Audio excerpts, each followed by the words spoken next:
नमस्कार दोस्तों। कहानी की श्रृंखला में आज मैं एक कहानी फिर लेके आई हूँ। यह प्रेमचंद की बहुत ही अच्छी कहानी है और इसका नाम है त्याग। तो त्याग शब्द ही इतना महान होता है कि इससे जुड़े सभी लोग महान हो जाते हैं। एक गांव में एक गुरुजी थे जो अपने परिवार के साथ रहते थे। एक छोटा सा घर था उनका, उनके 2 पुत्र और एक बेटी पुत्री थी। अब पति पत्नी 5 लोगों का परिवार था जो काफ़ी परेशानी में ही गुजरता था। वह गुरुजी थे, गांव के लोगों के बच्चों को शिक्षा देते थे, उनसे कुछ प्राप्त होता था उन्हें, उसी से उनका घर चलता था। बच्चे पढ़ने में ठीक थे, बड़ा बेटा पढ़ने में ठीक था और दूसरा बेटा जो था वह खेती बाड़ी में उसे मन लगता था और बेटी जो थी वह घरेलू कार्यों में माता की मदद करती थी और माता से घरेलू कार्य सीखती थी और वह शिक्षा दीक्षा कराकर संपन्न कराकर जो कुछ पैसे आते थे उससे उनका घर चलता था। वह हमेशा अच्छी बात करते थे और कहते थे कि पढ़ना लिखना चाहिए, पढ़ने लिखने से सारी परेशानियां दूर होती हैं और जिम्मेदारियां बढ़ती हैं और उनकी पूर्ति हो पाती है।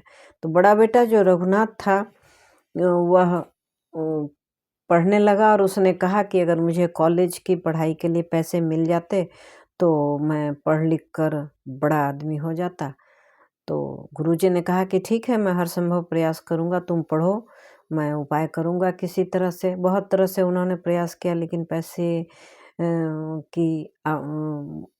का इंतज़ाम नहीं हो सका, पैसे की व्यवस्था नहीं हो पाई।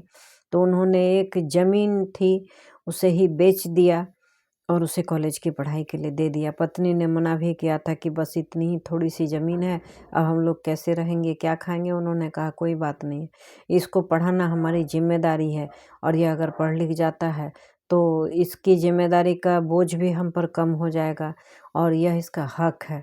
इसीलिए अगर ये पढ़ना चाहता है तो इसे हम पढ़ने के लिए पैसे देंगे। तो उन्होंने क्या किया कि एकमात्र जो उनकी ज़मीन थी उसे बेच दिया और उसे कॉलेज पढ़ने के लिए भेज दिया।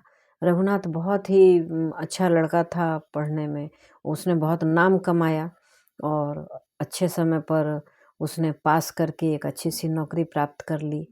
तो गुरुजी का काम जो था वह पूर्ण हो गया था लेकिन घर में बहुत परेशानियाँ चलने लगी क्योंकि खेती-बाड़ी सब बंद हो गई थी। उनकी जो ज़मीन थी वह तो बिक गया था।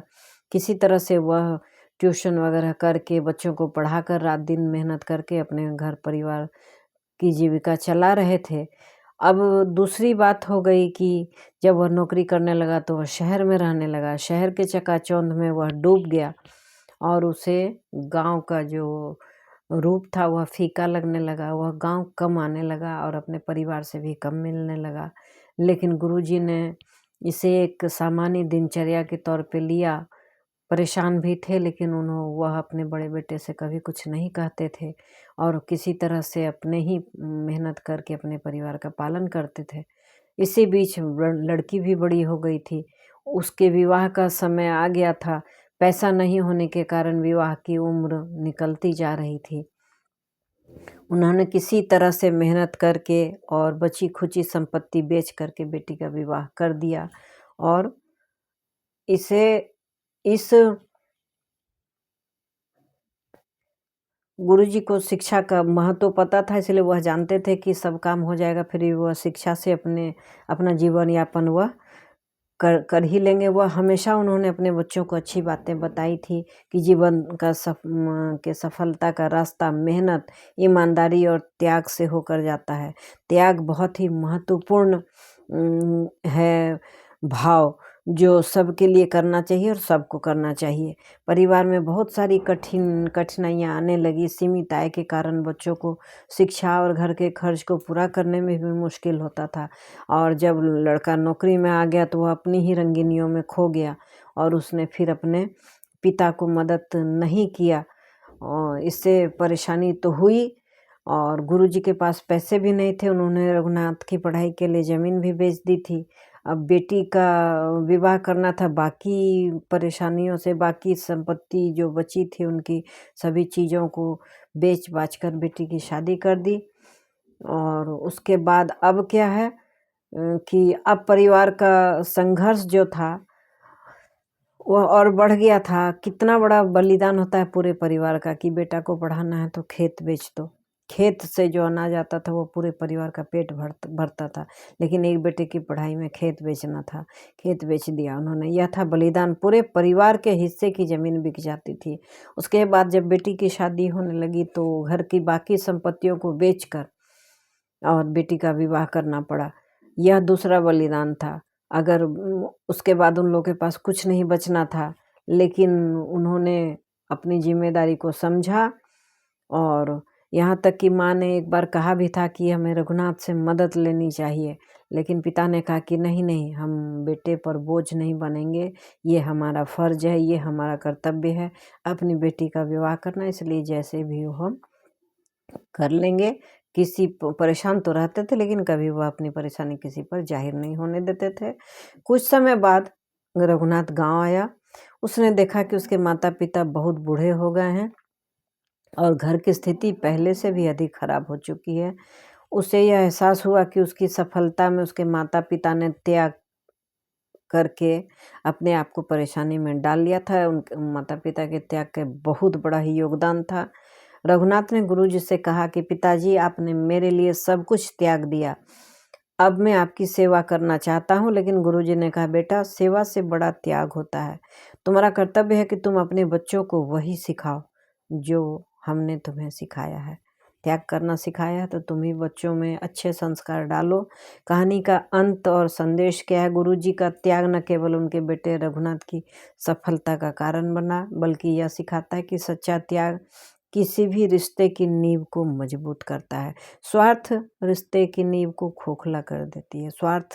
जो इंसान स्वार्थी होता है उसके रिश्ते अच्छे नहीं होते हैं। कहानी का संदेश क्या है? प्रेमचंद की कहानी त्याग, बलिदान, परिवार के महत्व को और जीवन मूल्य की शिक्षा देता है।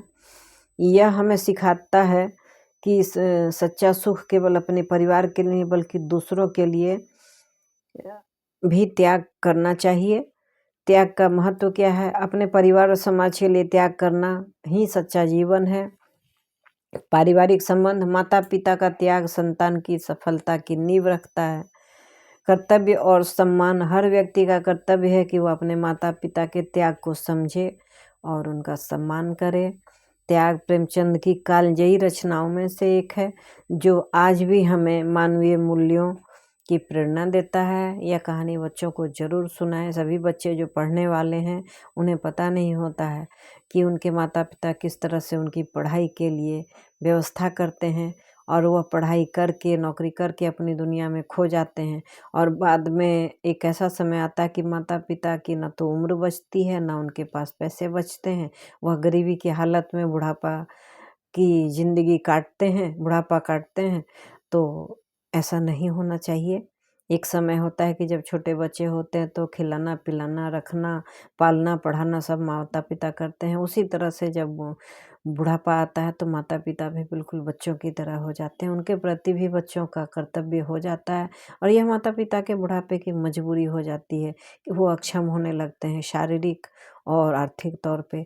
तो बच्चे इस चीज़ को नकारें नहीं और नज़रअंदाज नहीं करें। अपनी दुनिया से में ही उनको शामिल करें। जैसे उनके बच्चे, उनका परिवार इम्पोर्टेंट होता है, उसी तरह से उनके माता पिता भी इम्पोर्टेंट होते हैं। तो उनका ध्यान रखें और संघर्ष, त्याग और बलिदान जैसे शब्दों को भूलें नहीं और केवल शब्द याद न रखें बल्कि उन्हें सार्थक करके भी दिखाएं। Thanks for watching.